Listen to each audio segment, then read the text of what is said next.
So reading from the conclusion of Within Reason. I don't make any of the arguments in these chapters lightly. In the past, I have written books and articles making the case for approaches that public health might adopt to shape a healthier world.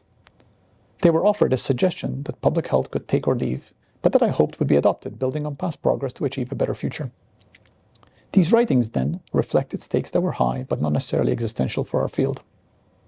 This book is not like that. I'm writing now because I believe that public health is at an inflection point, and that to continue down our current path risks seriously compromising our effectiveness. The 5 problems this book has engaged with, the politicizing of science and public health institutions, forgetting our roots, becoming poor at weighing trade-offs, getting caught in media feedback loops, and cultivating influence rather than pursuing truth, reflect the challenge of this moment. Deciding whether to address these issues is a choice that will shape the future of public health.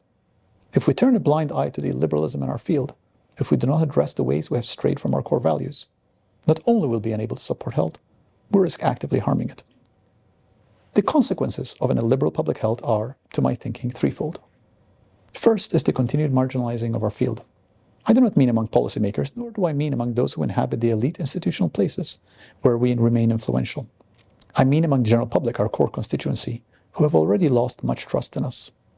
In our efforts to maintain power and influence, we risk alienating the populations we serve. If this happens, we will greatly curtail our capacity to support the health of these populations, undercutting the central function of our field. Second, illiberalism in public health threatens the future of health science. As I have discussed, science rests on a foundation of reasoned inquiry, a tradition supported by liberalism. When science is no longer practiced in a liberal context, it becomes vulnerable to the corrupting influence of politics, ideology, and financial interest. This risks undermining our capacity to generate the knowledge and data that are crucial to the health of populations. Third, an illiberal public health takes actions that may be morally suspect. I have always believed that public health is a noble profession, but has had its darker moments when it has perpetrated abuses, often in the name of the greater good. We now see such moments as aberrations, times when we strayed from our core values. But if these values change, if they are no longer informed by the concerns of liberalism, there is little to check what we might do when we decide the moment calls for it, even when the actions are being considered are morally questionable. This is a disturbing possibility, one that may be hard for us to consider, but it is also, in many ways, the logical endpoint of a public health that compromises on its values and turns towards illiberalism. The COVID moment was, in many ways, public health's finest hour. Yet it also created within the field the imaginative space for some truly illiberal approaches. It brought to the surface much that was perhaps always there, but was naively overlooked by those who, like me, thought public health was more committed to a liberal framework than it really was.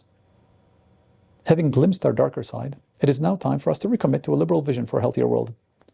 This means recommitting to open inquiry and debate, rejecting undue partisanship, and refusing to adopt policies that require draconian enforcement. Instead, we should accept a realistic engagement with the trade-offs involved in balancing health with the basic liberties of the populations we serve. A liberal public health favors humility instead of certainty, truth instead of power, compassion instead of condemnation. These are the values that have long animated our field and that have brought us far, allowing us to make tremendous gains in improving the health of populations.